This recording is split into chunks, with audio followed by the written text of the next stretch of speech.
আজানের আগে নামাজ পড়া যাবে কিনা অনেকে আমাদের কাছে প্রশ্ন করেন, হুজুর আজানের আগে নামাজ পড়লে এটা হবে কি হবে না। অনেকে আমাদের কাছে এই ধরনের প্রশ্ন করে থাকেন। মনে রাখবেন, আজান এবং নামাজ এটা কিন্তু ভিন্নতা রয়েছে। বিশেষ করে নামাজ এটা কিন্তু সময়ের সাথে নির্ধারিত।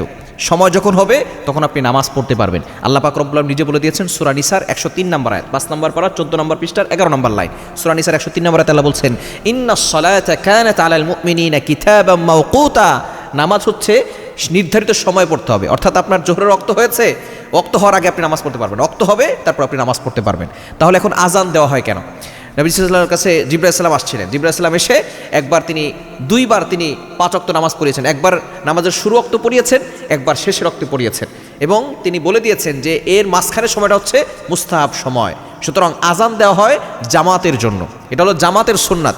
অর্থাৎ আজান দিয়ে মানুষকে ডাকা হয় এই জন্য যে জামাত শুরু হবে, তোমরা তাড়াতাড়ি মসজিদে চলে আসো। এই জন্য আজান হচ্ছে জামাতের সুন্নাত।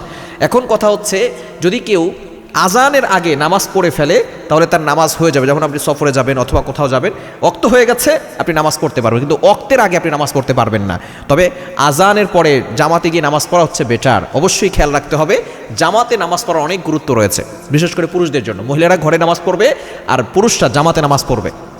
নবীজি সাল্লাল্লাহু আলাইহি ওয়াসাল্লাম একবার বললেন যে আমার মাঝে মধ্যে ইচ্ছা হয় যে আমি একজনকে বলি তুমি ইমামতি করো, আর সাহাবায়ে কেরামকে তোমরা নামাজ পড়তে দাঁড়াও, আর আমি কিছু সাহাবীদেরকে নিয়ে বাইরে গিয়ে আমি বলি তোমরা লাকড়ি নিয়ে আসো। এবং যারা পুরুষ বিনা কারণে, কোনো কারণ ছাড়াই মহিলাদের মতো ঘরে নামাজ পড়ে, আমার ইচ্ছা হয় আমি লাকড়ি দিয়ে তাদের ঘরগুলো জ্বালিয়ে দিই।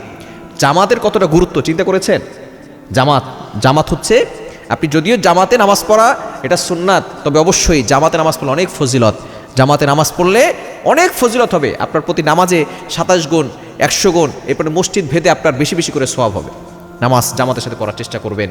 হ্যাঁ, যদি কোনো সমস্যা হয়ে থাকে, আপনি অসুস্থ অথবা সফরে আছেন অথবা বাইরে আছেন, অথবা আপনার মা অসুস্থ, আপনি বাইরে গিয়েছেন, আপনি সেখানে ওয়াক্ত শেষ হয়ে যাবে অথবা এরকম ভয় থাকে গাড়িতে উঠবো, তখন আপনি ওয়াক্ত হয়ে গেছে, নামাজ পড়তে পারবেন, নামাজ হয়ে যাবে। তবে অবশ্যই যদি আপনার সুযোগ থাকে জামাতে পড়ার চেষ্টা করবেন।